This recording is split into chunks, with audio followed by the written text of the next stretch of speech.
जय सिया राम दोस्तों। ये फिज़िक्स चैप्टर 1 का पार्ट 4 है। पिछले पार्ट में हम लोगों ने कूलाम के नियम और उससे संबंधित क्वेश्चन देखे थे। स्थिर वैद्युत बल और गुरुत्वाकर्षण बल में अंतर लिखे थे। अब आज जो मैं अभी बता रहा हूँ पहला टॉपिक वो है परावैद्युतांक, जो कि छूट गया था पिछले बार के पार्ट में। परावैद्युतांक किसे कहते हैं ये हमको समझना है। जैसे कि इसकी परिभाषा इसमें क्या दिया हुआ है कि वायु या निर्वात में निश्चित दूरी पर रखे दो आवेशों के मध्य लगने वाले बल और किसी माध्यम में उतनी ही दूरी पर रखे उन्हीं दो आवेशों के मध्य लगने वाले बल के अनुपात को परावैद्युतांक कहते हैं। इसको मैं एक बार समझा देता हूँ। ये इस प्रकार से है कि मान लीजिए दो आवेश है, एक यहाँ पर एक यहाँ पर, बिंदु आवेश।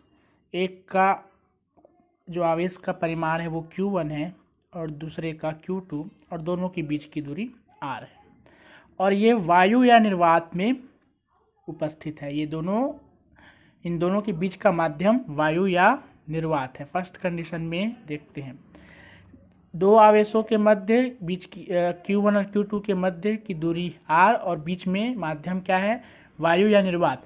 तो कूलाम के अनुसार इस पे क्या बल लगेगा, 1/4πε0 Q1 Q2 R²। पिछले बार हमने ये देखा था, सबको पता होगा क्या होगा कि F = 1/4πε0। ये एक नियतांक है जिसका मान कितना होता है, 9 × 10⁹ और ये Q1 Q2 बटा R का वर्ग। यह बल लगेगा वायु या निर्वात में। लेकिन जब वायु या निर्वात ना हो, उसके अलावा कोई दूसरा माध्यम हो, निर्वात मतलब जहाँ वायु भी ना हो, तो वायु या निर्वात के स्थान पर कोई दूसरा माध्यम हो, कुछ भी हो, जल हो या कोई और माध्यम हो, तो मान लो यही आवेश है और उनकी बीच की दूरी भी उतनी ही है R, लेकिन बल उतना ही लगेगा क्या, नहीं लगेगा। वही आवेश हो, दूरी भी उतनी ही हो, लेकिन माध्यम बदल जाने से उसका बल भी बदल जाएगा, उनके बीच लगने वाला बल भी बदल जाएगा। तो बल क्या होगा, तो बल में सूत्र में Q1 वही रहेगा, Q2 वही रहेगा बटा R का स्क्वायर भी यही रहेगा। 4 भी कांस्टेंट है, पाई भी कांस्टेंट है, लेकिन और ये एप्सिलॉन 0 और इसके साथ एक और चीज़ आ जाएगा, वो है एप्सिलॉन R। R मतलब वहाँ पर जो मीडियम है उसके लिए है ये एप्सिलॉन R परावैद्युतांक। मतलब ये ER जो है यही उसका परावैद्युतांक है। इसको कैसे निकाल सकते हैं, तो इस पर जो बल लग रहा है वो F है और इस पर जो बल लग रहा है वो F डैश है।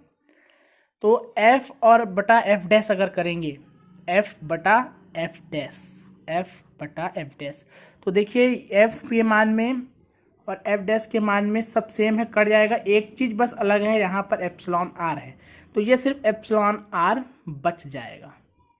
तो ये जो परावैद्युतांक है उस माध्यम का, एप्सिलॉन 0 भी परावैद्युतांक है, किसका, वायु या निर्वात का। लेकिन किसी पदार्थ का परावैद्युतांक क्या है, जो भी माध्यम है वो एप्सिलॉन R।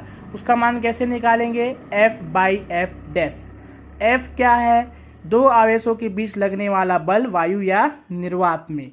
F डैश क्या है, उन्हीं दो आवेशों का उसी दूरी पर रखे, मतलब दूरी उतनी ही है, उन्हीं दो आवेशों का उतने ही दूरी पर रखने पर जो बल है वो है F डैश, जहाँ पर माध्यम कुछ और है, तो उसके अनुपात को हम लोग कहते हैं परावैद्युतांक। फिर से बता दूं मैं, किन्हीं दो आवेशों के मध्य वायु या निर्वात में निश्चित दूरी पर रखे किन्हीं दो आवेशों के मध्य लगने वाले बल और उन्हीं आवेशों का उतनी ही दूरी पे किसी माध्यम में रखने पर लगने वाले बल के अनुपात को उस माध्यम का परावैद्युतांक कहते हैं। फिर से बता दूं मैं, किन्हीं दो आवेशों के मध्य निश्चित दूरी पर वायु या निर्वात में लगने वाले बल F और उन्हीं आवेशों का उतनी ही दूरी पर किसी माध्यम में लगने वाले बल F डैश के अनुपात को उस माध्यम का परावैद्युतांक कहते हैं। तो ये परावैद्युतांक आप इसको लिख सकते हैं,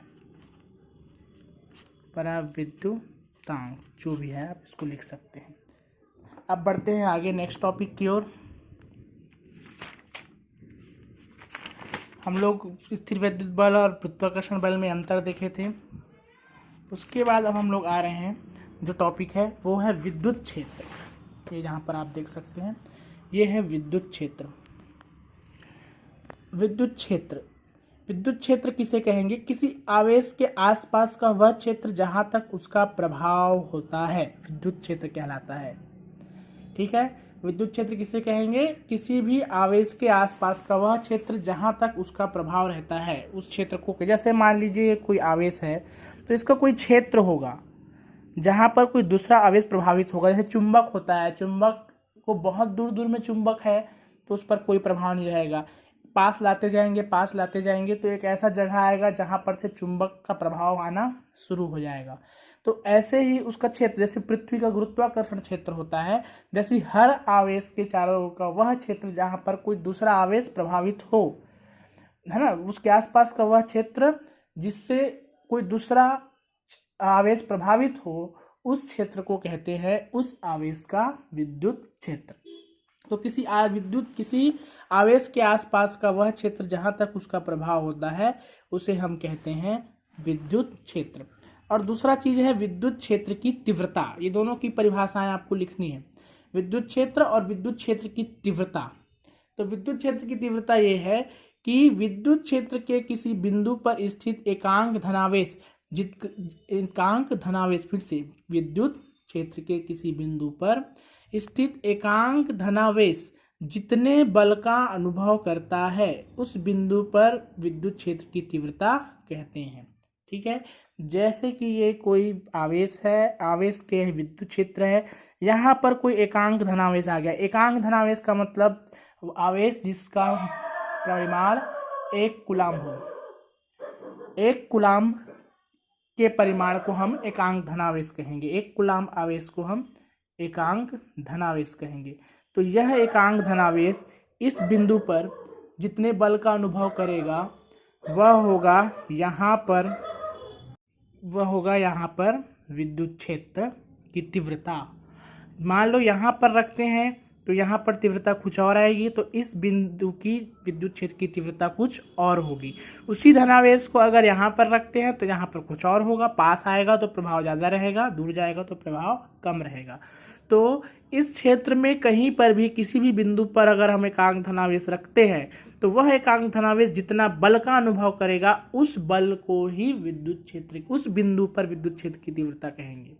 अलग अलग बिंदु पर अलग अलग तीव्रता होगी, अलग अलग आवेश के लिए अलग अलग। एकांक धनावेश जो अनुभव करेगा वो तीव्रता होगी, एकांक धनावेश से ज़्यादा होगा तो उसकी तीव्रता कुछ और होगी। ठीक है, तो ये हो गया हमारे विद्युत क्षेत्र की तीव्रता। विद्युत क्षेत्र के किसी बिंदु पर स्थित एकांक धनावेश जितने बल का अनुभव करता है उस बिंदु पर हम उसे उस बिंदु की विद्युत क्षेत्र की तीव्रता कहते हैं। ठीक है, अब बढ़ते हैं आगे। विद्युत क्षेत्र की तीव्रता के लिए छोटा सा डेरिवेशन है, इसको भी मैं बता देता हूँ। छोटा सा डेरिवेशन ऐसा है कि हमको विद्युत क्षेत्र की तीव्रता, ये कोई मान लीजिए आवेश है Q, ठीक है। अब इसके पास में, इसके क्षेत्र में हम एक और दूसरा आवेश ले आए, मान लीजिए वो है Q0, ठीक। और इसके बीच की दूरी कितना है? R। ये Q आवेश है, Q आवेश के क्षेत्र में हम एक दूसरा आवेश ले आए Q0 और इसके बीच की दूरी R है। तो न्यूटन के अनुसार इन दोनों के बीच जो बल काम करेगा वो क्या होगा? 1/4 पाई एप्सिलॉन 0 Q और Q0 बटा R का वर्ग, ये बल काम करेगा। लेकिन विद्युत क्षेत्र की तीव्रता की परिभाषा क्या है कि किसी आवेश के क्षेत्र में एकांक धनावेश, तो यहाँ पर ये जो आवेश Q0 है उसको क्या होना पड़ेगा? एकांक। यहाँ पर जो एकांक धनावेश जो बल हो करेगा वही इसकी विद्युत क्षेत्र की तीव्रता होगी। ये तो बल हो गया इन दोनों के बीच जो लग रहा है वो बल, लेकिन ये Q0 को क्या होना पड़ेगा? 1 होना पड़ेगा, क्योंकि परिभाषा से क्या है कि एकांक धनावेश जितने बल का अनुभव करेगा इस बिंदु पर। तो अगर इस बिंदु पर मान लीजिए ये O है और ये बिंदु P है, तो P पर कौन सा आवेश है? अभी Q0। Q0 की जगह क्या करना है हमको, उसको 1, क्योंकि वो एकांक आवेश यहाँ पर जितना बल अनुभव करेगा वही होगी इस बिंदु P की विद्युत क्षेत्र की तीव्रता। इसका मतलब क्या हुआ कि हमको Q0 इज इक्वल टू क्या रखना है, 1। तो Q0 इज इक्वल टू 1 रखेंगे तो F इज इक्वल टू हो जाएगा 1/4 pi epsilon 0 Q into Q0 की जगह 1 और अपान R स्क्वायर। इसका मतलब F इज इक्वल टू क्या हो जाएगा, 1/4 pi epsilon 0 Q by R square. और इस F को अब F ना लिख के क्या लिखेंगे, E मतलब विद्युत क्षेत्र की तीव्रता को यहाँ पर लिखते हैं, इंटेंसिटी को E, ठीक है। विद्युत क्षेत्र की तीव्रता यहाँ पर जब तक Q1 Q2 था, Q0 था, ये F था, बल था। लेकिन जब ये एकांक पर लगने वाला बल हो जाता है, एकांक धनावेश पर, तो इसको हम क्या बोलते हैं, विद्युत क्षेत्र की तीव्रता बोलते हैं, ठीक है। तो ये हो गया विद्युत क्षेत्र की तीव्रता के लिए छोटा सा व्यंजक, ठीक है। अब हम आगे बढ़ते हैं। आगे दिया हुआ है विद्युत बल रेखाएं। विद्युत बल रेखाएं, विद्युत बल रेखाएं किसे कहेंगे, विद्युत बल रेखा है, माइकल फैराडे ने इसकी खोज की थी, सबसे पहले कल्पना की थी। विद्युत बल रेखा, जैसे आप लोग जानते होंगे कि पृथ्वी में 10वीं तक पढ़े होंगे सामाजिक विज्ञान भूगोल में, कि पृथ्वी के चारों ओर ऐसे कर्क रेखा होता है, विषुवत रेखा होता है। इन सब रेखा एक काल्पनिक रेखा है जिसको खींचा गया है, बल रेखा। वैसे ही चुंबक विद्युत बल रेखा, यहाँ पर देखो उसकी परिभाषा है, विद्युत बल रेखा क्या होगा कि विद्युत बल रेखा है विद्युत क्षेत्र में खींचा गया वह काल्पनिक व निष्कोण वक्र है जिस पर एक स्वतंत्र एकांक धनावेश का गमन कर सकता है। इसका मतलब ये है कि मान लीजिए कोई आवेश है और इस आवेश के पास, इसकी मात्रा जो भी हो, इसके पास एकांक धनावेश रखेंगे तो इस पर बल लगेगा, विद्युत क्षेत्र में रखेंगे तो इस पर दो प्रकार से बल लग सकता है। धनावेश है और यहाँ भी अगर धनावेश होगा तो ये क्या करेगा, प्रतिकर्षित करेगा, दूर भगाएगा। तो ये कैसे जाएगा, दूर। यहाँ पर रखते हैं तो ऐसे जाएगा, यहाँ पर रखते हैं तो ऐसा जाएगा, यहाँ पर रखते हैं तो ऐसा, यहाँ पर रखते तो ऐसा। तो इस प्रकार से अगर इसके चारों ओर धनावेश रखते हैं, धनावेश में अगर एकांक धनावेश रखते हैं ये क्षेत्र में, तो जो विद्युत क्षेत्र, विद्युत रेखाएं हैं, वो ये जो रेखाएं हैं काल्पनिक रेखाएं, वो ऐसे बनेगी। तो इसी रेखाओं को कहते हैं विद्युत बल रेखाएं। मान लीजिए ये धनात्मक आवेश ना होकर के क्या है, ऋणात्मक आवेश है। अब यहाँ पर अगर कोई विद्युत एकांक धनावेश रखते हैं यहाँ पर, तो वो दूर नहीं जाएगा, क्या जाएगा, इसके पास, क्योंकि इसके बीच क्या होगा, आकर्षण होगा। तो यहाँ पर रखेंगे तो ये ऐसा जाएगा, यहाँ पर रखेंगे तो ऐसा जाएगा, ऐसा जाएगा, ये ऐसा जाएगा। तो देखिए जो धनावेश के पास में जो बल रेखाएं बन रही हैं वो दूर जा रही है, और ऋणावेश के पास जो बन रही है वो क्या है, अंदर की ओर है। ये बाहर की ओर है, ये अंदर की ओर है। इसी प्रकार मान लीजिए कि एक युग्म है, एक तरफ प्लस है, एक तरफ माइनस, यहाँ पे भी प्लस है और यहाँ पर भी प्लस है। अब बीच में यहाँ पर अगर एकांक धनावेश रखते हैं तो वो कैसे निकलेगा, ये इधर जाएगा या इधर जाएगा, ना इसके तरफ जाएगा ना इसके तरफ, क्योंकि दोनों तरफ क्या है, प्लस है। और बीच में अगर धनावेश रखेंगे तो धनावेश इधर से भी प्रतिकर्षित होगा, इधर से भी प्रतिकर्षित होगा, तो ना इधर जाएगा ना इधर जाएगा, वो ऐसे जाएगा। यहाँ पर रखेंगे तो ऐसे जाएगा। तो इस प्रकार से बाहर निकलता चला जाएगा, इस प्रकार से। तो इस प्रकार से जो रेखाएं बनेंगी वो इस प्रकार से बनेंगी। मान लीजिए अगर एक तरफ धनावेश है और एक तरफ ऋणावेश है, और इसके बीच में अगर रखते हैं तो ये किधर जाएगा, ये तो ऋणावेश की तरफ जाएगा। तो यहाँ पे रखेंगे तो इस तरफ जाएगा, यहाँ पर रखेंगे तो कैसा जाएगा, इस ओर जाएगा। ये मतलब किस तरफ जाएगा, प्लस से माइनस की ओर, प्लस से माइनस की ओर, प्लस से माइनस की ओर। इधर रखेंगे तो माइनस की ओर, इधर रखेंगे तो बाहर की ओर।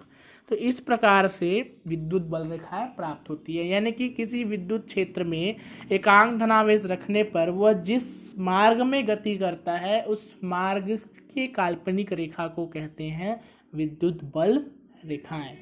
जो निष्कोण होता है, ऐसे कोणी नहीं होता, निष्कोण होता है, वक्री होता है, ऐसा घुमावदार होता है। इसको मुड़ना रहेगा तो ऐसा मुड़ेगा, ऐसा नहीं मुड़ेगा, ठीक है। तो विद्युत बल रेखाएं काल्पनिक रेखाएं हैं जो किसी विद्युत क्षेत्र में एकांक धनावेश को रखने पर उसके मार्ग को प्रदर्शित करते हैं, ठीक है। ये हो गया विद्युत बल रेखाएं। चलिए अब आगे बढ़ते हैं। विद्युत बल रेखाओं के बाद ये देखिए विद्युत बल रेखाएं अलग अलग दिया हुआ है। ये धनावेश के पास, जैसे ये देखिए धनावेश के पास की रेखाएं जो है वो बाहर की ओर है, क्योंकि यहाँ पर एकांक धनावेश रखेंगे तो वो दूर जाएगा। ऋणावेश के पास में अंदर की ओर है, क्योंकि वो आकर्षित करेगा। यहाँ पर देखिए, यहाँ पर एक धनावेश है और एक ऋणावेश है, तो धनावेश से बाहर जा रहा है और ऋणावेश की तरफ आ रहा है। यहाँ पर एक तो दोनों तरफ धनावेश है, तो इस तरफ से इस तरीके से बाहर जा रहा है, दोनों तरफ से बाहर जा रहा है। तो इस प्रकार के चित्र आपको बुक में मिल जाएंगे। इन सबको कहते हैं विद्युत बल रेखाएं। उसके बाद फिर हम लोग आते हैं, इसके बाद क्या टॉपिक है हमारा, इसके बाद जो टॉपिक है उसको हम लोग नेक्स्ट पार्ट में देखते हैं। आप इतने का नोट्स बना करके तैयार रखिए, और जिनके पास नोट्स नहीं बना है, जो बाद में ग्रुप ज्वाइन किए हैं, वो इस प्रोफाइल में, यूट्यूब प्रोफाइल में मेरे जा कर के बाकी के पार्ट भी देख सकते हैं, या किसी अपने जो पहले से नोट्स बना चुका है इस ग्रुप का, उससे आप उससे फ़ोटो ले करके आप उसको कॉपी कर सकते हैं। नोट्स बनाते रहिए। आज हो सकेगा तो आज रात को मेरा केमिस्ट्री का भी आ जाएगा पार्ट 1। ओके, जय सिया राम।